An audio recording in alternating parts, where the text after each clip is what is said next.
أعوذ بالله من الشيطان الرجيم بسم الله الرحمن الرحيم وإني أعيذها بك وذريتها من الشيطان الرجيم ربي أعوذ بك من همزات الشياطين وأعوذ بك رب أن يحضرون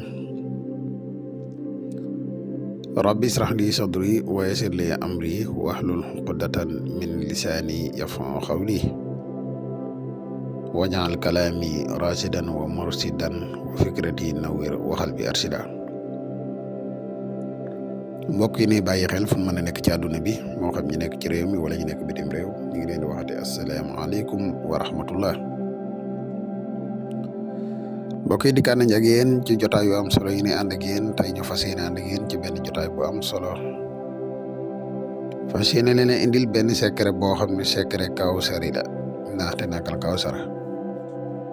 di secret bu am solo boo xam ne képp ku koy def foo man di nekk dañ lay wekk bu baax fépp foo man di nekk da ngay bokk ci nit ñi fa gën a ràññiku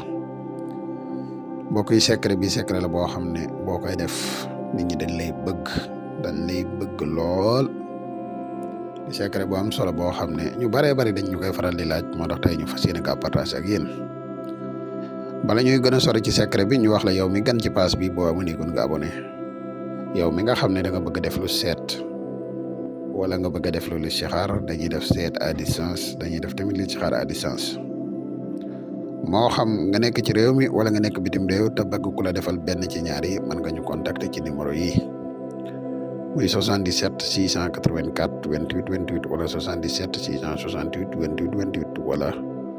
da bu fekkee da nga nekk Gambie ak li ko wër nga jokkuñu ci numéro Gambie bi muy 220 238 1629 220 238 1629 mooy numéro Gambie bi mbokk yi faral di teewoo garab yi kàttan yi disponible la jamono ji ñuy waxe yéen képp ku si teewoo rek mën nga jokkoo ak ñun ci benn ci numéro yi mbokk yi secret bi leen indil tey mooy sóoratu Kawsara yi ndaxte nakal Kawsara képp koo xam ne da nga bëgg foo nekk nit ñi bàyyi la xel weg la képp koo xam ne foo nekk da ngay bëgg di fa ràññu ko fexeel ba def lii na nga bindul saar wi ñuy wax inna a'taynaakal kawsara fasalli li rabbika wanhar inna shani'aka huwal abtar nga fexe ba windaloo ko 306 fois muy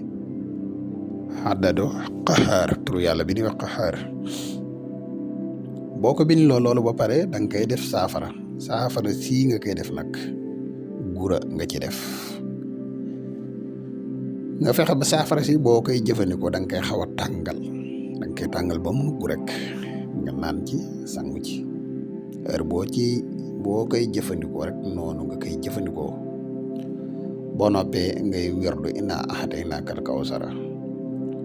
nga werdu ko 306 di de mbokk yi képp ku koy def diir bu gàtt laa la wax di nga gis ak changement bu baax a baax ci say mbir secret la boo xam ne secret bu gàtt la waaye secret la bu bari ay njëriñ waaw lu mu jar rek bu saxiix la maanaam luñ jar bu la ba mu wér ñu jox ko ñu jar ko ba mu wér ñu fas yéene ka partage ak yéen ngir xam ne njariñ la te njariñ nag moom nu mu gën a yaatoo rek ci la gënee kon xam naa secret bii lañ amoon yéene tey mbokk yi partage ko ak yéen di la wax yow mi gan boo amoon gun nga abonné te partage vidéo bi mu gën a yaatu ndax lu way njariñ ñi moom dafa war a yaatu bu baax ndax nu mu gën a yaatoo rek ci la gënee da la wax yow mi bëgg a def lu seet wala nga bëgg a def lu listixaar foo man di nekk ci àdduna bi soo bëggee ku la ko defal boo ñu contacter ci benn ci ñett numéro yi rek incha allahu rabbi dinañ la ko defal kon mbokk yi xam naa lii nañ amoon yéene tey partage ko ak yéen wassalaamu aleykum wa rahmatullahi taala wa barakaatuhu jërë ngeen jëf